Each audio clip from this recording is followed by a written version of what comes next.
Hello, everyone. My name is Carla, and the topic for today is it easy being green?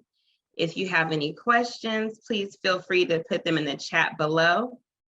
I'd like to introduce you to our speaker, who is Carla Burns. And just a little bit about Carla Burns, as she brings several years of nonprofit data analysis and project management experience to EWG's Healthy Living Science team. Carla specializes in research regarding the chemicals used in consumer goods, products, and has a background in ecotoxicology. She is a passionate advocate for public health education and bringing awareness to daily chemical exposures. Carla, nice to meet you.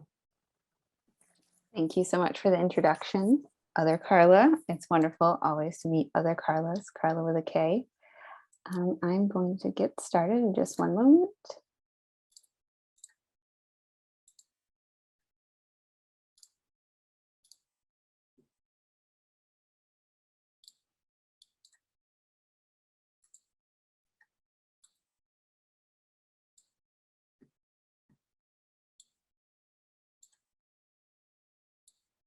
All right, let's see.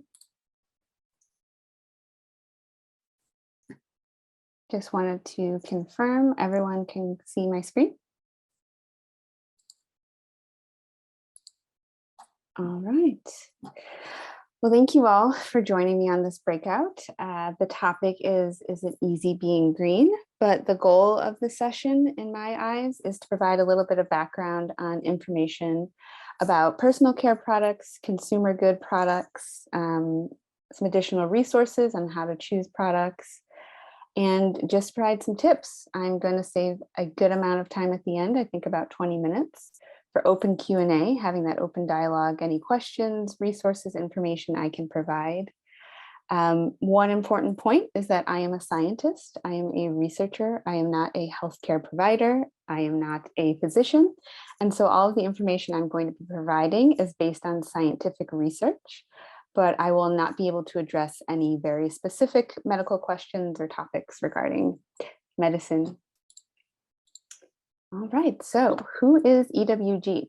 Some of you may have heard of EWG. We are an environmental nonprofit based out of Washington, D.C., but we also have offices throughout the US, in California, Minnesota, and our goal is to empower people to live healthier lives in a healthier environment. And we do that through a variety of ways. One way is creating consumer resources. We have databases, tip sheets, but also we have a sector that's based on advocacy. So we have a government affairs team who is out there really digging into the legislation, the regulations, and trying to strengthen it so that it's the strongest it can be for the American public health.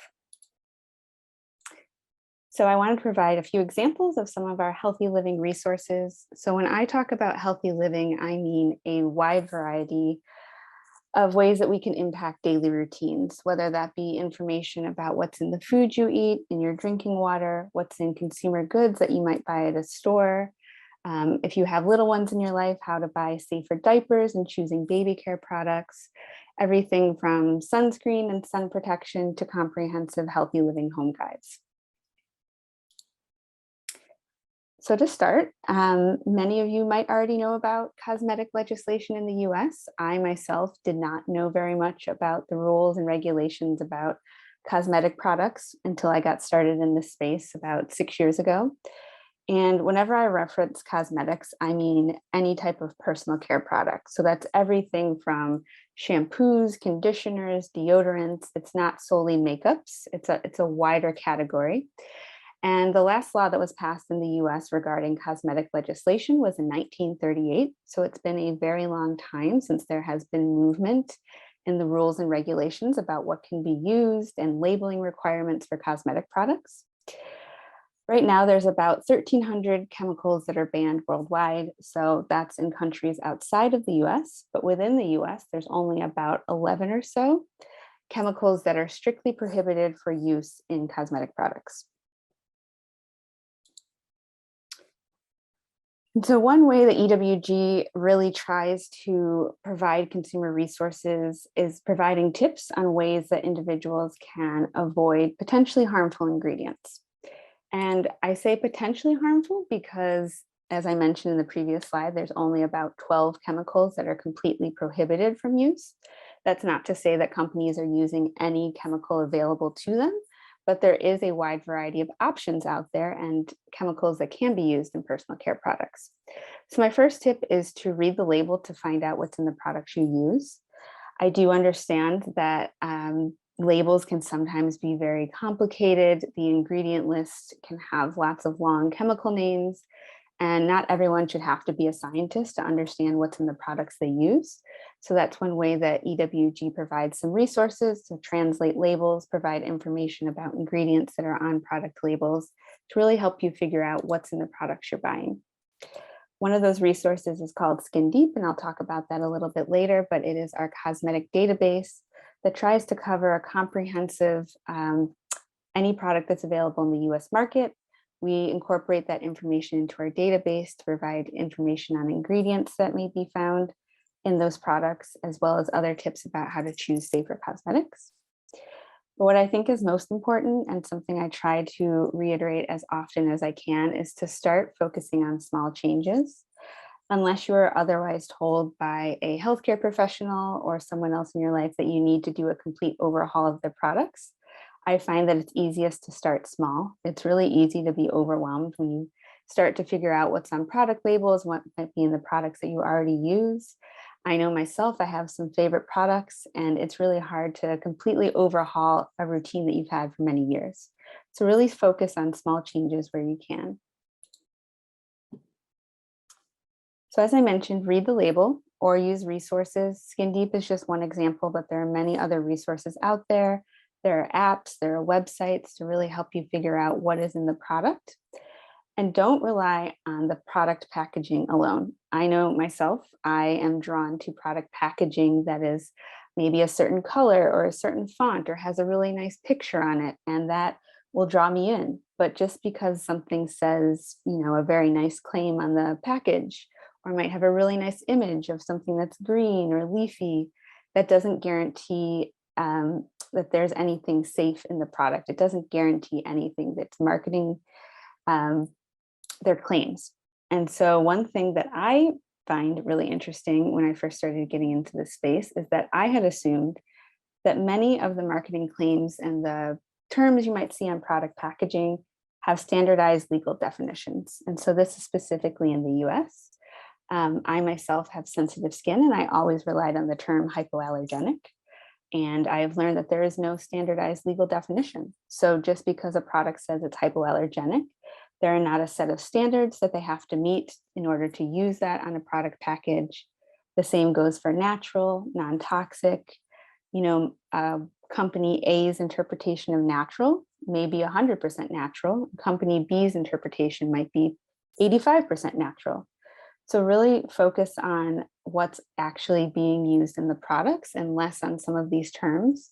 Just because something is marketed as hypoallergenic doesn't mean that it's going to be the opposite. It doesn't mean it's not hypoallergenic, but just being aware that a lot of these terms don't have strict standards that companies and manufacturers have to meet in order to put it on their product packaging.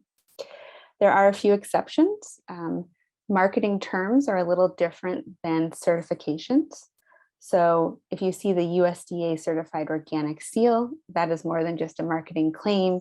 That is a program and certification, and companies do have to meet a set of standards and criteria in order to bear that mark. So there is a slight difference between certifications and just other marketing claims or terms that you might see, see on the label. And so this is one of our resources to help consumers learn a bit more about some of those marketing terms, ingredients, products. It is EWG's Healthy Living app, which is backed by our Skin Deep database, which is cosmetic products. But we also have cleaning products, so home cleaning goods. And we also incorporate some sunscreens and over-the-counter more OTC type products in it. But it's handy because with the app, you can scan products on the go, whether you're at home, you're in the store, If the product has a UPC barcode, you can just hit a button, scan it, and it will bring up the product information for you. So you don't have to worry about searching. It makes it really easy to find out more about products when you don't have a lot of time, or just to streamline searching the products you already use in your home. And so Skin Deep, this is our primary database to provide information about personal care products. We started this database back in 2004. So it's been around for many years. It's grown to over 80,000 products, I believe we currently have in the database. We really started this to have a way to provide information to consumers about what's being used in their products, since there was a lack of regulation about what can be used, but also there was some scientific studies that came out back in the early 2000s that were showing a lot of common personal care product ingredients showing up in biomonitoring studies. So these are the government was reviewing blood and urine samples of Americans and finding some of these common personal care product ingredients turning up in blood and urine. And so we just wanted to provide a way for consumers to learn a bit more about potential health hazards. If there is data out there showing ingredients have known health concerns, whether they be a carcinogen, it could be an allergen, asthmagen. So providing information to help you make the best choice about a product for yourself and for your family, because everyone is different. Everyone's looking for something different, has different concerns. And so we wanted to provide this. So it is a database, but we also have the app if you want to use something quicker on the go. And just very quickly, we'll go over this, but we can speak more about this later in the Q&A. But if you use our resources, we do score things on a scale of EWG verified, which is our strictest standard, to 10. So essentially 1 to 10, but we do have something that's a little bit lower than 1. And we are a hazard database. We are not a risk database. That's something that comes up fairly often when people are first learning about Skin Deep. So we look at the overall potential for health hazard. What is the overall potential health impact or known health hazards that are out there? We don't incorporate risk, so we don't factor in a person's age, how often you're using the products. That's something that we just don't have the capabilities right now to do. And so it is an overall health hazard database. But we score 1 to 10, but then we also think it's really important for consumers to know how much data is available. So we start from low availability to high. And so that's to be very transparent. Have we reviewed 1 study? Have we reviewed 1,000 studies? What does the scientific literature say about this ingredient? So that you can make a choice. If you see something that might score a high hazard, and it has robust data, that means that there's lots of scientific evidence that this ingredient has a high health concern. Whereas, there's a lot of missing data out there, since ingredients can be used without being required to be tested before going to market. There's not a lot of data out there unless companies, manufacturers are providing it, or there's other authoritative bodies such as the EU, Canada, Japan. They do a lot more research and publish looking at these specific ingredients. All right, so that's a bit of background, and now we're going to move into, I guess, the more fun part: tips, tricks, resources. So like I said earlier, I think it's easiest when you make 1 change at a time, not changing a complete routine, not changing every product that you might use in your home, like I said, unless you're guided by a medical professional. But it's easier to make a more sustainable change, and it's also easier to identify if a product does not work well for you. I know sometimes when I switch products that I will have a skin reaction to it. And if I change everything at once, it's really hard to identify what is the cause of that change. So it's easy to start small, start with 1 change. If you don't know where to start, focus on what's the most frequently used product. Something you use every single day is going to have a bigger impact than a product you might only use once every 6 months or for a special occasion. And then lastly, start with products that are used on the largest portion of your body or the largest areas. So a body wash, moisturizer, a lotion is going to be used on larger amounts of your skin. There's higher potential for absorption than maybe something that's an eyeshadow or something that's used on a very small portion of your body. Okay, and so I'm going to kind of go into a few broad, specific personal care product categories because these are categories that we at EWG and on the Skin Deep team get asked about the most. I will go through them fairly quickly, but I will leave time at the end for Q&A if anyone has questions about other product types. So navigating sunscreens, EWG has its own dedicated guide to sunscreens that we publish every summer. Sunscreens is a very interesting topic, and we recommend that you utilize sunscreen all year long, but typically in the summertime is when folks are using sunscreens a bit more. It's summertime, more sun's out. And so what we recommend is that if you're searching for a new sunscreen product, that you look for zinc oxide or titanium dioxide as an active ingredient. So those are the two mineral-based active ingredients, which in the past, zinc oxide especially, can be very whitening and harder to rub in, but formulations have come a really long way and there's a lot of new technology out there. So there are zinc oxide products that are available that don't have as much of that white cast and can be used on a broader group of people.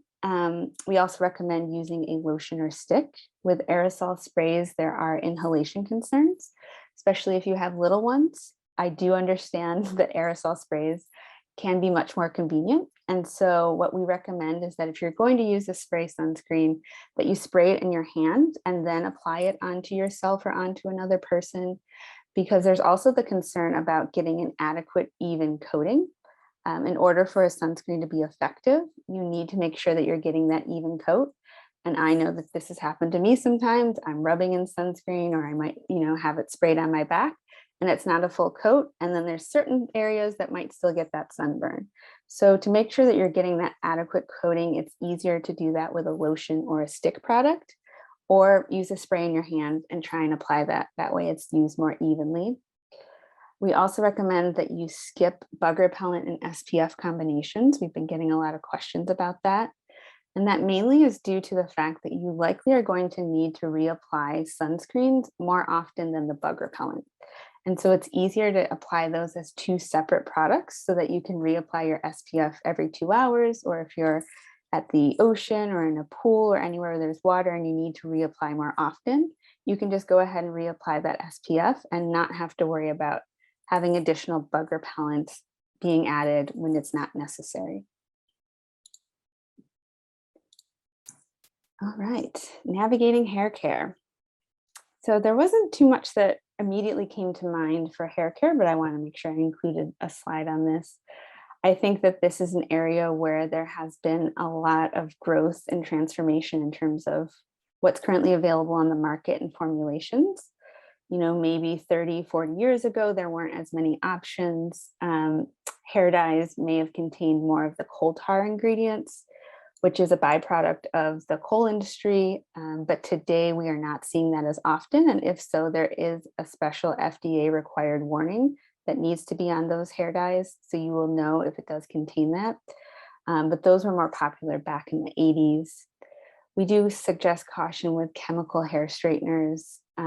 Just by the nature of them, they are caustic, they need to break the hair bonds.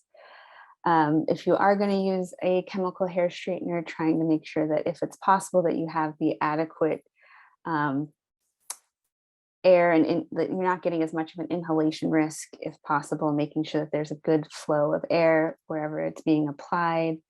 The best option, if you don't want to worry about chemicals, would be using heat, but I do understand that heat only lasts for a short period of time. So just being cautious if you are using chemical hair straighteners on how often you're using them. And EWG released a study, I think it was about 4 or 5 years ago, looking at some of the keratin treatments that did contain formaldehyde. And so that can be a concern when formaldehyde is being used, especially when there's heat involved. There are inhalation concerns, but a lot of companies have moved their formulations to remove that formaldehyde. The reason that formaldehyde was being used is because it is a preservative. And whenever there's water in a product, you need to have a preservative to prevent mold, bacterial, microorganism growth. So it's absolutely required that there should be preservatives, but formaldehyde is not the best option, we think, from an EWG perspective due to its health concerns. So we are glad that we are seeing some movement in the marketplace and that manufacturers are moving away from keeping formaldehyde in their products to using different and alternative preservatives.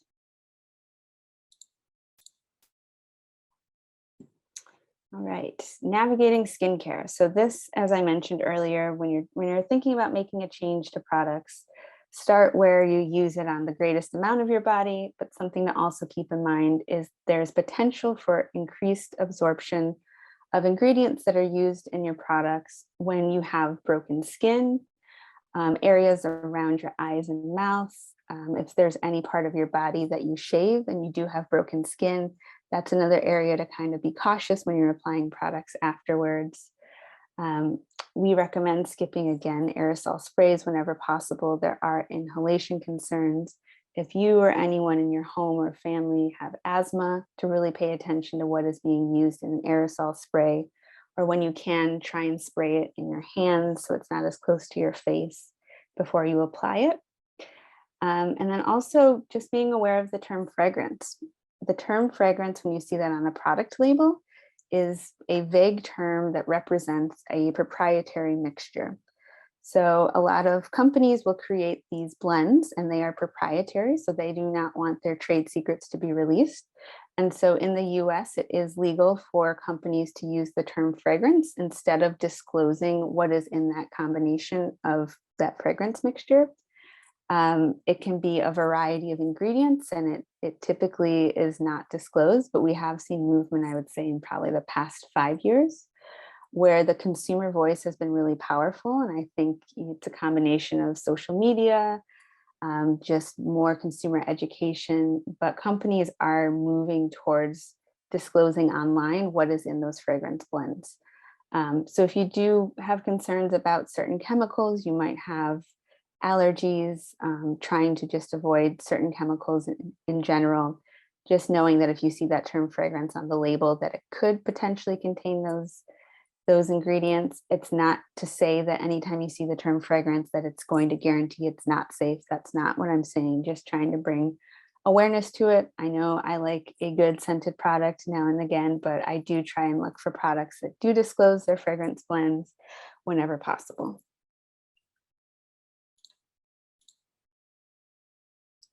Okay, navigating makeup. Makeup is a very broad category, and so I'm happy to kind of dig into specifics in the Q&A section, but mainly similar recommendations. If you're using an aerosol spray or loose powders on your face, just being aware that there can be inhalation concerns. Vitamin A, you might see it as retinol palmitate. This is similar to also sunscreens. If you are going to use that ingredient, to try and use it at night and to make sure that you are using an SPF, a sun protection product, in the morning. Try and avoid it in sunscreens because it can make your skin a bit more sensitive, a bit more reactive to the sun. And so you want to make sure that you are protecting your skin if you are going to be using retinols, retinol palmitates, or vitamin A. But always check with your dermatologist if you have questions about specific retinols and retinoids. All right, we're almost to the end. Last category is children's products, particularly young children. So like 2 and under is what this slide was created. We've seen a lot of new cream to powder products, which is something I know I have not seen in the past, I think older than maybe 4 or 5 years. Maybe they're around, I just didn't know about them. But they're products that are baby powders, but they're in a cream form. So it's like a lotion, and then you apply it, and then it dries to be a powder. So we recommend that so that you don't have the inhalation concerns of a loose powder. As I mentioned before, trying to find fragrance-free or disclosed fragrance products. Fluoride-free toothpaste until a child is able to rinse or spit it, of course, unless it's recommended by a dental professional. So just be cautious if there is fluoride in toothpaste for the young ones under 2. And caution with play makeup. You know, play makeup is kind of the Wild West sometimes. I say if you are going to have a child use play makeup, to use the same makeup that you would be using. Hold your child's play makeup to the same standards you would use. If it's something that you wouldn't put on yourself, that probably isn't the best option to give to a child. So just be cautious with some of the play makeups. And then, as I mentioned earlier, we have lots of different tips and consumer guides. We have a handful of wallet guides. Personal care products and cleaning are two examples here, but you can download them for free. I think I mentioned this earlier, but EWG is a nonprofit, so everything that we provide is available for free at no cost. You can download them. If you have access to a printer, you can print them out, put them in your wallet, just keep them on your phone.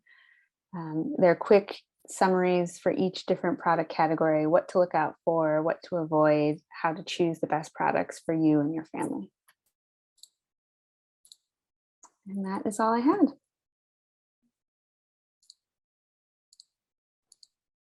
Carla, thank you for that information. That was wonderful. I've definitely changed my whole life situation with because of cancer, switching products and that I didn't know were cancerous, especially like deodorant. So that was told to me to stop using when I was first diagnosed. So it's a lot of things, like even the hairspray and stuff that you were talking about, and then like perming Black women of color. We go to the salon and we put sodium hydroxide on our hair. I know this because I was in the beauty realm. I went to beauty school, so I was a part of intaking all of those toxins. So who knows where my cancer came from, because it was environmental. So that's a lot of things that we intake and, in our element. So thank you for that information. So let's see, in the comments, I have Jeannie, she says that this information is concerning. Let's see. Jeannie asks, what if there's not much info about certain chemicals that are used for human consumption usage? She says, I used EWG, and there are a lot of chemicals that don't have enough data to be sure about safety. Yeah, that's a great question. I think there's a few different things. I think one, using your voice, making your elected officials know that you want to know more, that you want products to be tested for safety, you want ingredients to be tested for safety before they hit the marketplace. So I think one place is, trying to change regulations so that no one has to think about this. No one should have to think about, is this product or ingredient tested for safety before I go down to my local store and buy it? So that's one thing. Many, not just EWG, but there are many organizations out there, but I think it's really important to understand how powerful each consumer is and each person can be just by reaching out and making that known. I think second is using resources. If there is some information out there, you have to kind of make a choice, your own individual choice of, is this enough of a concern for me? Unfortunately, like I mentioned, there's a lot of ingredients that don't have a lot of data out there. So if you want to try and avoid those, you can, but really it's going to be a personal choice, and making your own decision on level of comfort and moderation. Do you use that product every single day? Like I mentioned, is it part of your daily routine?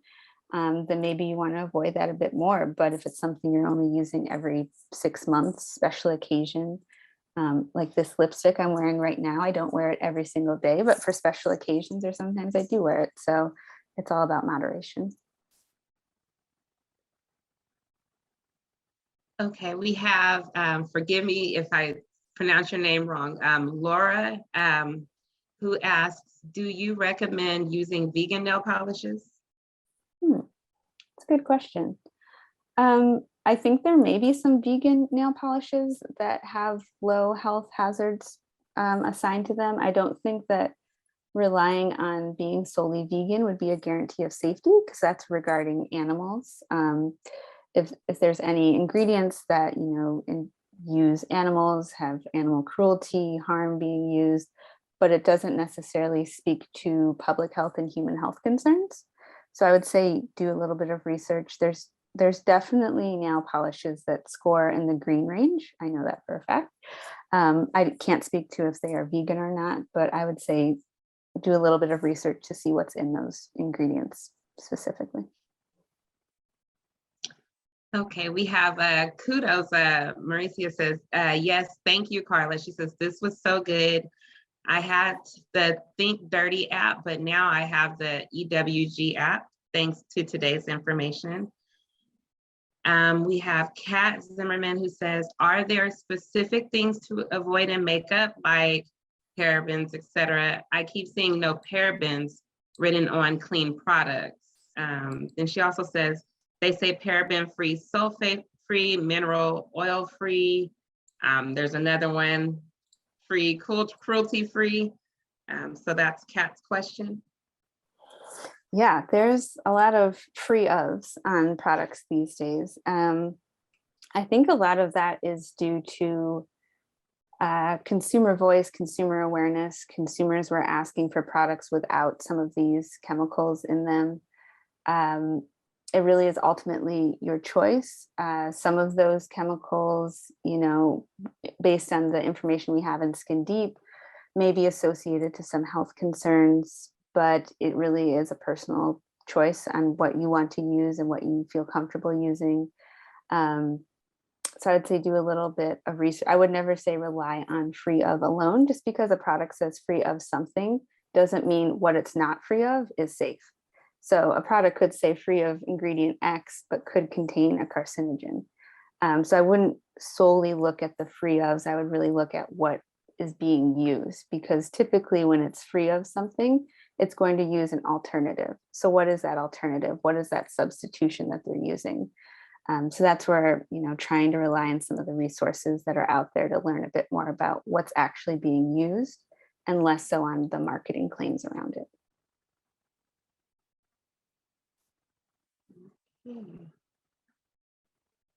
Let's see. Okay, so we have Kurt says many products were recently found to have been contaminated with benzene. There's a website provided and says, I think this happens during the manufacturing process. Is there a way to avoid products made with a manufacturing process that could result in benzene contamination? Yes, this is, we recently wrote a few articles on this specific topic. So a third-party laboratory was testing products and found benzene, which is a carcinogen, in some of the products that are on store shelves. But the benzene is not intentionally added. It's not on a product label. So consumers wouldn't know it's in there. So first, once again, using your voice, you know, reaching out to your elected officials. We at EWG have already done this, reached out to FDA. We think that there needs to be required standardized impurity testing, ingredient safety testing for all of these products before they hit the market. But that's a change for the future. So what you can do right now, we don't know where the contamination is coming from. There is some speculation that it's in the manufacturing process. So that's not something that a consumer could adjust. So I know that the FDA is looking into where it's coming from, but one thing we did notice based on the products that were tested is a majority of the products that had benzene were aerosols. So they were the types of spray products that if you hold your finger down, it just continuously sprays.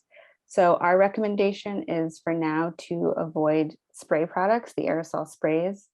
It was only certain product types that were tested, but unfortunately, I don't have a great suggestion because you're not going to be able to identify that off the label at this time unless they can identify a specific ingredient that was contaminated or the manufacturing process. So I think in the interim, while this is being investigated, to check out the list, there were a few products that were recalled. So that is on the FDA's website. I know EWG, we have it on our website.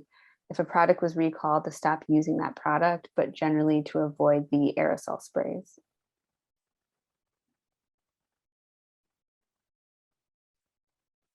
Okay, wow.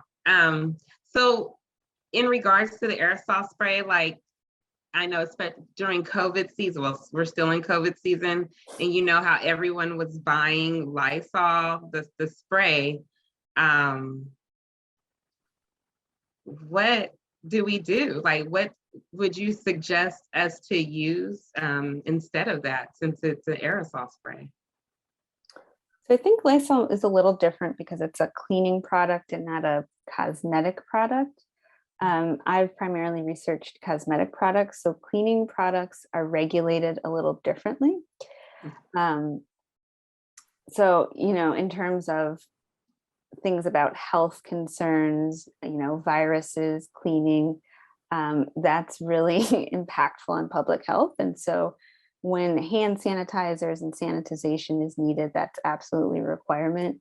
It's more of the cosmetic products where sometimes it's for, there are alternatives to choose an alternative. But when you need to purify the air, there might not be an alternative. You can't really throw some lotion in the air and that'll, purify it. So I think if there is an alternative to a spray, to opt for that. But if there's not, and that's absolutely a necessary use, then use it.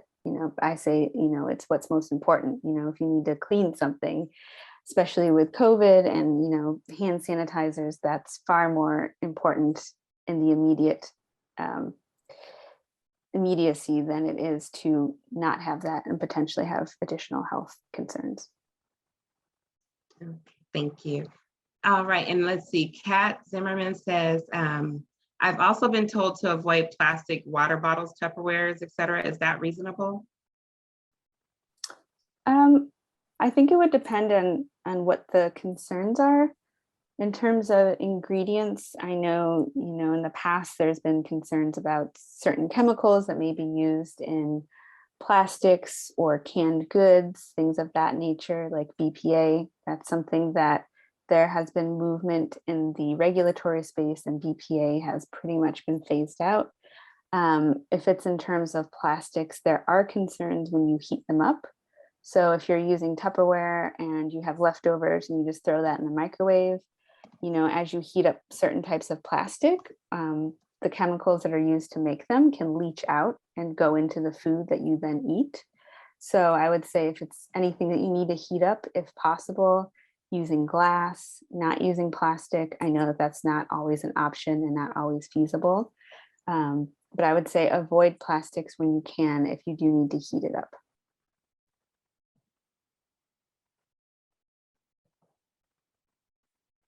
All right. We don't have any other questions.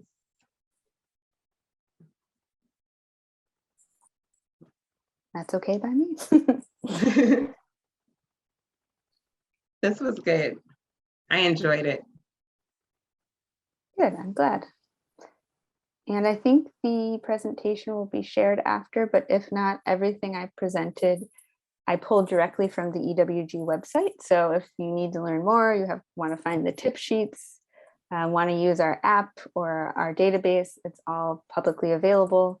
We are very big on transparency. So everything you can find more about how we rate our products, where we get the information from, because we think that's important for consumers to know, if we make a determination, why we did it and where we're using the scientific research from to make that determination. So.